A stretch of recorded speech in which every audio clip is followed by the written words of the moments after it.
From the studios of Farm Journal Broadcast, this is Ag Day.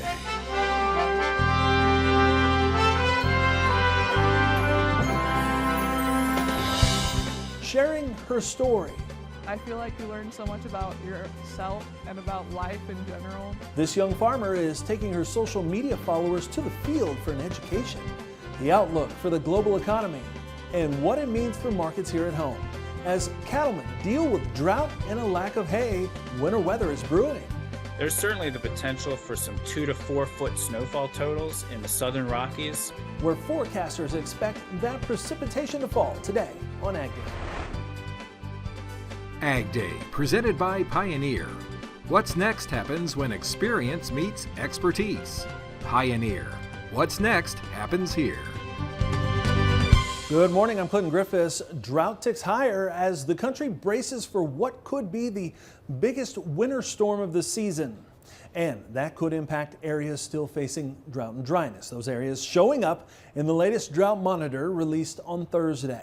This week's map shows 27.5% of the country in moderate drought or worse. That's about a half percentage point higher than last week. Now, the biggest areas of concern remain portions of the Four Corners region, the Mid-South and Gulf Coast, Iowa also battling drought and dryness, with 83% of that state still in some level of drought, a third of the state in the worst two categories. Meanwhile, take a look at this, the latest 7-day precipitation forecast from the National Weather Service. 2 storms are brewing and expected to bring heavy rains of 3 to 6 inches across the south, and that could mean flooding in some places, while to the north, heavy snows are expected, with pockets of the southern Rockies forecast to get between 2 and 4 feet of snow. USDA meteorologist Brad Rippey says the second system could have a bigger impact on livestock producers. So if we look just first at these 2 storms coming out late this week and early next week, we'll just focus on these 2 because that's kind of within the window of certainty. You've got the storms both originating in the same area of the Southwest. From there, the paths diverge a little bit. The first storm takes more of an eastward track to the Atlantic coast. The second one's going to move through the Midwest. But where those 2 storms intersect over the Southwest, there's certainly the potential for some 2 to 4 foot snowfall totals in the southern Rockies.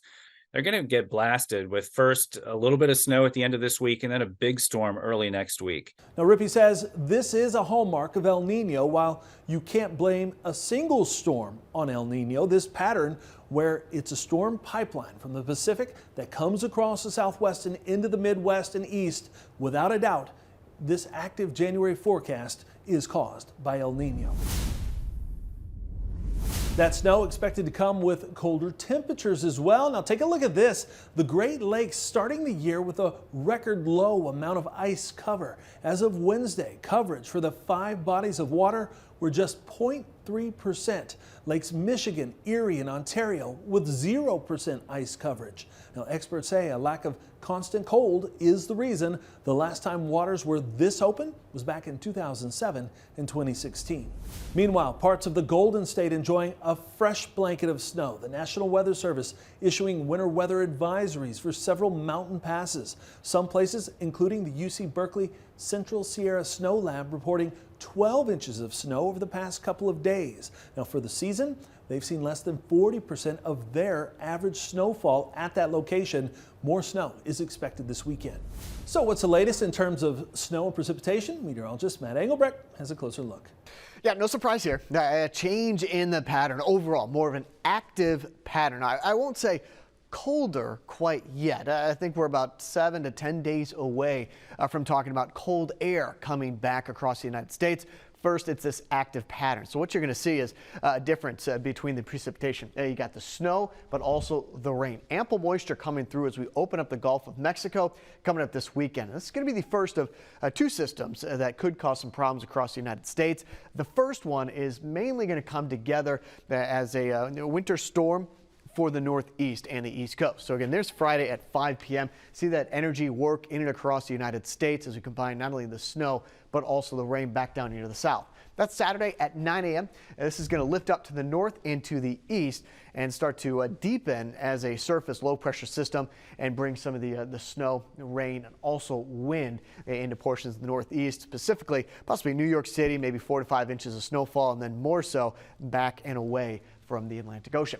System number 2 taking shape right back there, and we'll talk more about those impacts coming up in Maine Weather.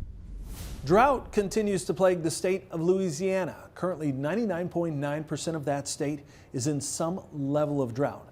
It's also hurt hay supplies for cattle producers trying to survive the winter, as LSU Ag Center's Craig Gautreaux reports. The weather has not been kind to Louisiana cattle and hay producers. According to an LSU Ag Center report, these two agricultural entities lost more than $360 million in 2023. Herd numbers in the state are at their lowest since the early 1960s. People are setting higher standards and they're being a little bit more critical with their cows, so they're culling more because we don't have the forages to be able to feed them. How hot and dry was it? Temperatures were 3 degrees higher and rainfall was 44% lower between May and October than the 4-year average. Where it really affected us was on our hay production. We were right at 1,500 rows short on what we normally bale. The higher temperatures also stressed cattle, especially calves. This stress led to much lower weights when the cattle went to the sale barns. Across the state, what we're kind of looking at is about 125 to 150 pound average lower on calves at all weight ranges and all ages being sold. Edwards said winter forages are hit and miss across the state. Those that received recent rains have improved grazing conditions. Disaster payments have given producers some relief. That's what's helped us buy some extra hay and buy some feed for these calves. Marsalis is holding cattle up to 2 months longer to get more weight on them. If he can get more weight, there is a small silver lining. Prices were good this year, so even though the weights were down, we did see higher prices per pound or per hundredweight. Edwards expects to see lower calf birth weights in the spring, and producers should closely monitor these calves during their first 24 hours. With the LSU Ag Center, this is Craig Gautreaux reporting. And Michelle Rook is in Tucson for us at this year's Water Street Solutions Edge Conference. And Michelle, Thursday started with a look at how the global economy could impact ag markets in the year ahead. Clinton, speakers here at the conference tell me that the global recession will continue to apply pressure to grain, hog, and dairy markets into 2024. Plus, the U.S. is continuing to be undercut in the global export market by a strong U.S. dollar and a rising dominance in South American production. So one of the things that I would tell you. Ag economist Dr. David Cole told farmers China's economic growth rate was at only 2 to 4% in 2023. As a result, U.S. exports to China were down 40%, and that trend will stay that way through 2030. When we look at this global economy, we're in a global economic slowdown. Number one, China, because of its demographic issues and also because of the exports being down. China not only around the world, but the United States and Europe, along with the European economy kind of being in recessional times. Cole says at the same time, South American agricultural production is expanding. Each year, land equal to half the size of Illinois goes into production in Brazil. So the U.S. is becoming a secondary provider. In other words, Asia and China, they're going to go to the southern hemisphere, whether it's Brazil, New Zealand, Australia, etc. They'll go there first. Now, if they can't supply them, then they come to the United States. And so that's going to pick up more and more steam. Those export customers are also going away from the U.S. dollar and creating their own currency. As a result, Cole says farmers will see tighter profit margins and need to globalize and future-proof their operations. You keep your business very financially liquid with working capital. Keep your cash, keeps your options open. I'm Michelle Rook reporting for AgDay. All right, thanks, Michelle. Now she'll be right back to talk Thursday's markets and take a longer look at the trends in today's markets now. And later, take a tour of ag with Emma. This social media sensation is taking life and learning on the farm to a whole new audience. AgDay's coverage of Water Street Solutions 2024 Edge Conference in Tucson, Arizona is brought to you by Water Street Solutions, helping farmers navigate the commodity terrain. Learn more at waterstreetag.com.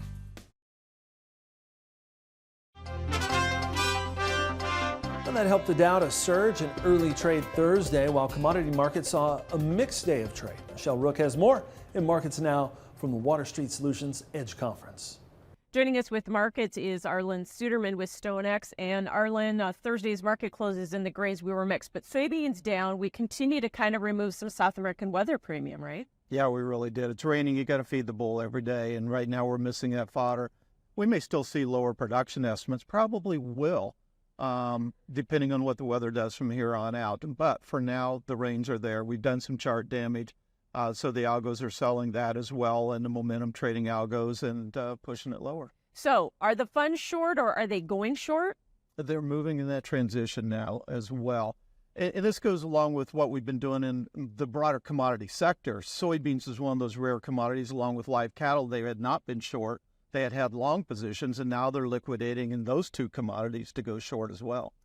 So, Arlen, we've been taking out weather premium in the soybeans, but how much smaller do you think this Brazil crop really is? Yeah, our farmer survey came out with a 152.8 million metric tons.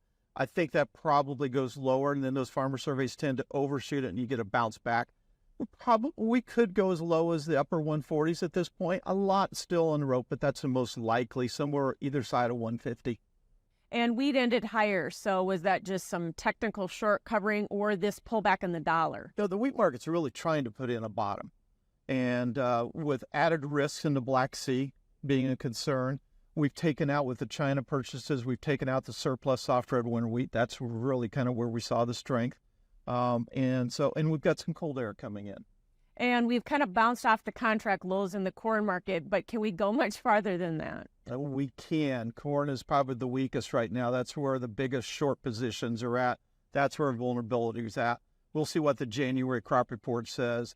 That'll really set the tone in the next 30 days. And then after that, do we start looking at the safrinha crop in Brazil? Yeah, the safrinha or winter corn crop, it needs to get planted right behind harvesting the soybean crop. That's where you get the most variability when Brazil has problems.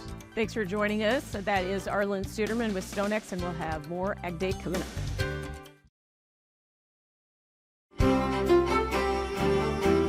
Well, I wanted to start kind of right where we left off, looking at not only the lines or what's going on with the jet stream, but what we have at the surface. This is that first system coming through this weekend, Saturday and Sunday. Not a lot of moisture back up here to the north, but there should be enough to put down at least a few inches of snowfall into Minnesota, Wisconsin, as well as into parts of the Midwest. All rain and possibly some severe weather into parts of Florida and the southeast, not only with this system, but the second one as well. This one is going to track this first system more to the south. So it really doesn't deepen and ramp up until it gets towards the east coast and lifts to the northeast. That's when these lines really start to come together and you get more of a classic nor'easter type system leaving to the northeast. In its wake, so this is Sunday at 6 a.m., you have some scattered showers, some light snow into the Midwest, and then our next system that is going to put down a good amount of snowfall, especially in the higher elevations in the Rockies, coming up Sunday and into Monday. As this evolves from the west to the east, it's going to deepen a lot earlier than this first one, giving way to more of a northerly track, a north to northeast track through the Midwest rather than on the east side of it. So again, there's Sunday at about 7 p.m. Looking at what's going on in the jet stream, this will take us through the weekend and also next week, because I do want to show you some of that colder air that's going to take shape and settle in and across the United States next weekend. So this is a jet stream coming up on Monday. You can see how this trough is a lot deeper for next week than the one that we're expected this weekend, which is going to be a little bit more shallow. Again, there's Monday into Tuesday and Wednesday. This low is going to track mainly through the Midwest. At the surface, the trough is going to support this as it moves off to the northeast as well, Tuesday and into Wednesday. This, again, that's three systems. I told you it was going to be an active pattern. That is where we start to bring in some of that colder air, which is going to stick around for a little bit longer into the weekend and next week. You see how more of that purple and these white lines dig farther to the south. And again, that's going to flip things over to a much colder forecast, not Thursday, not Friday, but next week, the 7 to 10 day period. Look for things to start to cool back down. There's a look at the temperature outlook January 9th through the 13th, and what we just talked about starting to show up in the temperature outlook. Snow to rain, Fort Scott. Snow to rain with a high around 39 degrees and a low of 32. Idaho, Rexburg. Morning showers, high around 31 degrees, low of 17. And we'll leave you in Nevada. Owyhee, partly cloudy.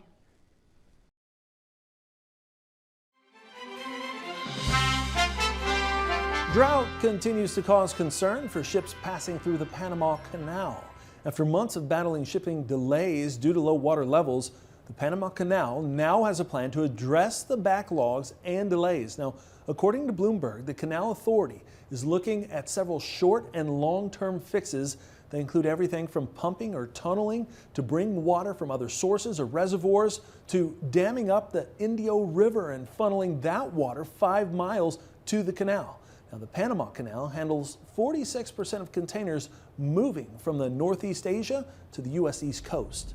Truck owners, especially those that pull a trailer, here's a new recall to tell you about. Ford announcing a recall of more than 112,000 F-150 pickup trucks because of a rollaway risk. The National Highway Traffic Safety Administration says a rear axle hub bolt in some of the vehicles might break, and that could cause the truck to roll away when in park or lose drive power. The recall includes F-150s from 2021 through 2023 that are equipped with the Trailer Tow Max Duty package. Now, Ford is working on a fix. The company says drivers who hear a clicking or rattling noise should take their vehicle to a dealership.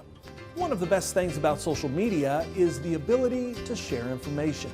Up next, we'll meet a young farmer telling her story one video at a time.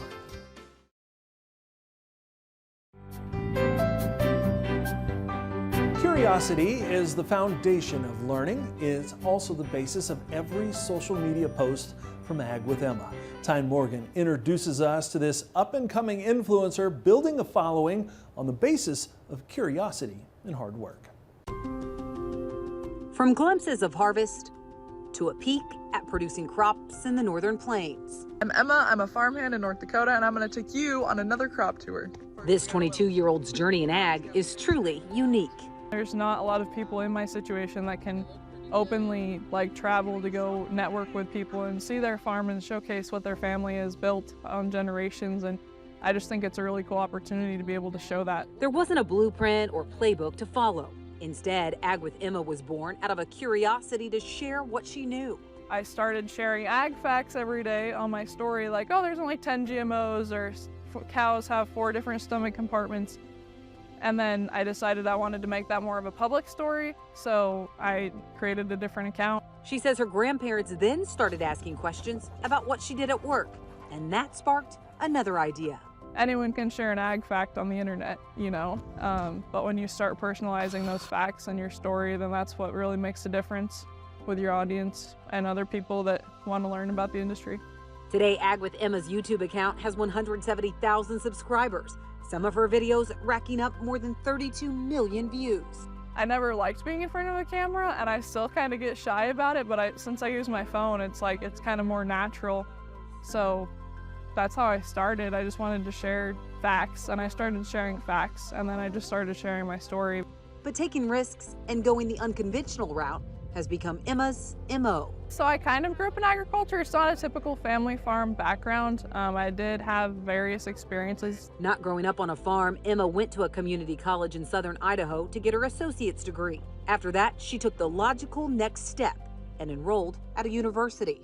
But once I got into the university stuff, I decided that because I was a transfer student, it's always a little harder as a transfer student, I personally think.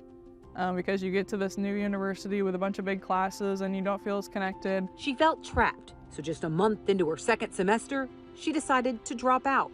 There's so many people out here and so many people willing to take a chance on you and help you learn that you shouldn't have to sit in a desk at school to pay for things you don't like. She left school and started working on a farm in southern Idaho, and then started working with a custom harvesting crew.